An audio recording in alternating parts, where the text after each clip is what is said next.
Hello my friends, welcome back to the Stay Fitness channel. If you're new here, my name is Daniela and I help women get into know their hormones in order to achieve optimal health and body composition. I also make a ton of videos on the carnivore diet, keto diet, recipes and all that, so go and have a look and consider subscribing please.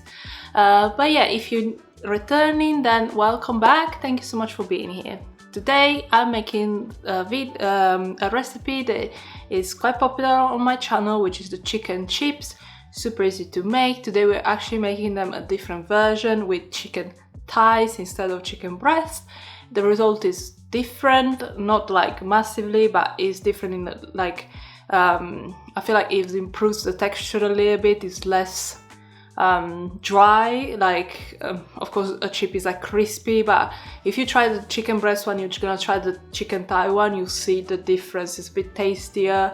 Yeah, it's just a little bit of extra fat that adds like a different, yeah, it's just a bit different. So I've made them before. If you saw my video on carnivore nachos, I then made them with chicken thighs and a little bit of parmesan cheese. So today I made a version with no parmesan cheese, and just, yeah, I want to have a separate video just to show you this version basically, because I think it's really worth making. Honestly, I made them yesterday, they're gone basically, they're like 3 left. My partner is not even carnivore or animal based and he scoffed them all, and he didn't want to try when I told him there's chicken chips. He didn't want to try, and then he tried one and then he kept picking and said they're actually really good.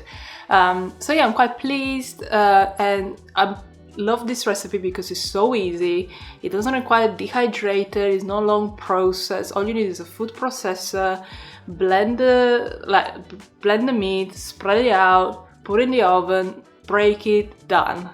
But let's go have a look how to make it. So all you need is like 2 chicken thighs. It doesn't really matter the weight, because if you make more or less, you're just gonna make more or less chips, so it doesn't really matter. If you have extra like chicken dough, let's say, you can just do an extra parchment paper, make more chips, like it's not a problem. But yeah, this was like half of 350 grams, I think. So you need less than what you think. Like you think maybe you need a lot of chicken to make like a huge tray, but it actually spreads out so thin, so little chicken goes a long way. So all you need to do is blend it until you get this like meat paste. You add all the spices you want. I just added some paprika, onion powder, garlic powder and salt. Here, if you have some flavorings, I know in the US you can find like potato flavoring, corn flavoring, so you can add those either, of course, to make it more chip-like or more like a corn tortilla. And all you need is parchment paper and then cling film on top.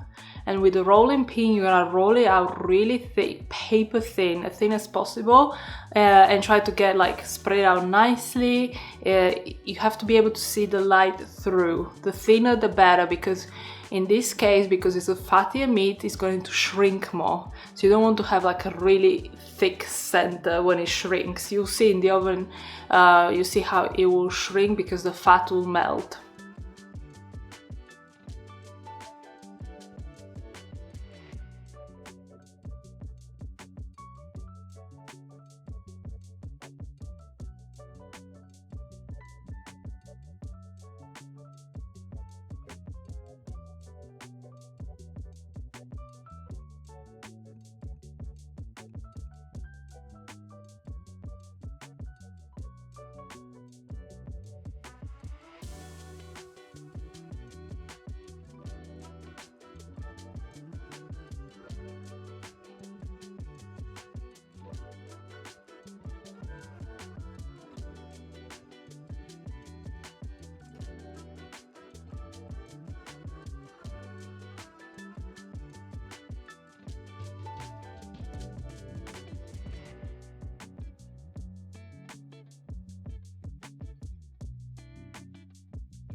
So you bake in the oven, 150 degrees Celsius.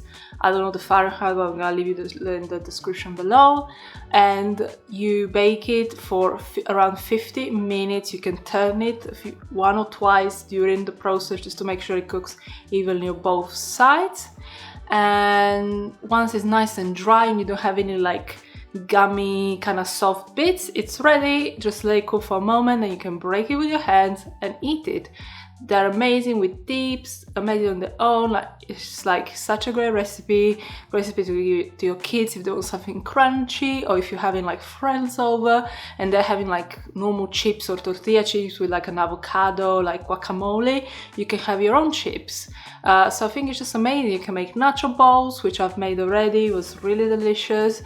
And yeah, you can make like double, triple, quadruple and make just loads of them if you have this enough trays, and just have them to the side. They last quite a while. They don't get like soggy like normal chips. If you put them in an airtight container, airtight bag, they will stay for quite a while. I think like a week or something. But yeah, that's all I have to show you for today. As usually, I invite you to like this video, leave me a comment below which spices would you add to yours. Would it be like more like smoked paprika or something like that, or like I don't know, like you tell me, like lime and chili. Would you add, what would you add? Let me know in the comments below. And consider subscribing if you're not subscribed yet. I know most of you that watch my video are not subscribed, so it's time to subscribe so you don't miss any future content. I release videos twice a week, Tuesdays and Fridays. So yeah, stay tuned and click that subscribe button. But yeah, I thank you so much for watching. I'll see you next time. Bye.